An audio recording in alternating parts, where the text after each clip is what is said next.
Dear friends, welcome back to this space of reflection and gentle insight.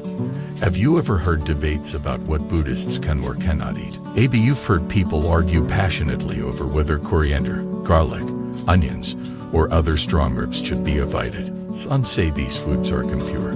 Others insist it's only superstition. What if the truth is deeper than dietary rules? What if this entire debate is not really about food, but about mindfulness itself? Today, let us explore this question with open hearts. Can a Buddhist eat coriander? And more importantly, what does this question reveal about how we live, choose, and awaken? In the Buddhist world, food has always been more than nourishment, it is practice. When the Buddha's disciples received alms, they did not ask for specific food. They accepted what was given, ate mindfully, and practiced gratitude. Yet, as the teachings spread across cultures, different traditions evolved. In some scriptures, certain ingredients like garlic, onions, and leeks were said to stimulate desire or agitation, while others were praised for promoting clarity. Over time, these distinctions became moral boundaries, but the deeper meaning was never about flavor.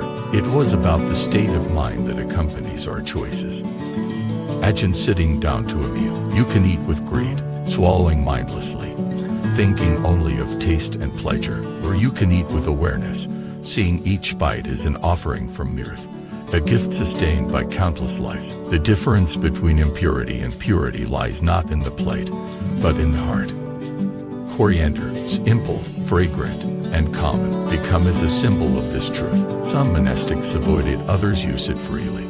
But the question is not whether coriander itself creates karma. The question is, do you eat with mindfulness or ignorance? Once, a young monk approached his teacher, troubled.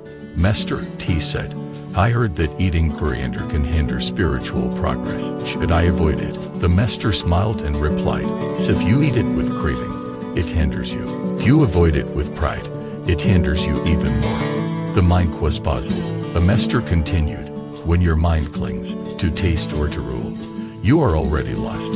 Freedom lies not in avoiding coriander, but in eating with awareness. That single sentence reveals the essence of Buddhist discipline. Receptors are not prisons, they are tools for awakening. They help us see our attachments. If the simple herb can make us anxious, that anxiety is the true impurity, not the food. Let us look deeper. The Buddha taught that our relationship with food mirrors our relationship with desire. Every bite we take can either strengthen attachment or cultivate gratitude. When we eat to escape emptiness, we feed craving. When we eat to sustain awareness, we nourish the path. In ancient monasteries, meals were silent. Each monk contemplated the origin of every grain, how farmers labored, how rain fell, how life interconnected to sustain that single bowl. This reflection transformed eating into meditation. There was no right or wrong ingredient. Only the question, am I awake right now? Modern people, however, often miss this sacred dimension. We eat in haste, scrolling for phones, barely tasting the food. Even as we debate purity and impurity, we forget the essence of the teaching, mindfulness. Whether it is coriander, rice, or bread, what matters is not what enters the mouth, but what fills the mind. The story tells of an old monk who refused to eat onions for decades. One day, during a pilgrimage, he was served soup without knowing it contained onion. He ate it gratefully. Later, when told the truth, he smiled and said, if my mind remained pure, the onion was pure too. His companions realized that true purity has nothing to do with ingredients. It comes from freedom from attachment. This lesson applies to all aspects of life. We cling not only to food, but to opinions, identities, and habits. We draw lines between right and wrong, forgetting that wisdom lives beyond both. When we judge others for what they eat or believe, we nourish ego more than understanding. Let us reflect, how often do we act from pride disguised as virtue? We say, I am disciplined, I don't eat this, I follow that rule. But inside, there is a subtle superiority, the idea that we are purer than others. The Buddha warned that such conceit is more dangerous than any impurity of food. True purity is humble, does not divide, it unites. So, can a Buddhist eat coriander? A wise answer is this: eat it, if it harms no being, and if your heart remains clear. Buddha, if it causes you or others to lose mindfulness. But never let rules replace awareness. Discipline should serve liberation, not vanity. In one of Mengyur Rinpoche's talks, he said, when you practice awareness, even coffee can become meditation. This insight echoes through every tradition. Whether you bring tea or water, eat vegetables or rice, each act can lead you closer to awakening if done with presence. Let us bring this into our daily lives. When you cook, do it slowly, with gratitude for the ingredients. When you eat, put away distractions, and take your first bite consciously. Taste not only the flavor but the miracle of existence in that moment. When you finish, pause and give thanks to the farmers, to the earth, to the unseen network of life that made this meal possible. View life with this awareness. Every act becomes sacred. Washing dishes becomes a prayer. Cutting vegetables becomes a lesson in impermanence. Even coriander, humble and fragrant, becomes a teacher of mindfulness. There is a saying among the wise, it is not what you eat that defiles you, but what you think while eating. This is the essence of the Dharma.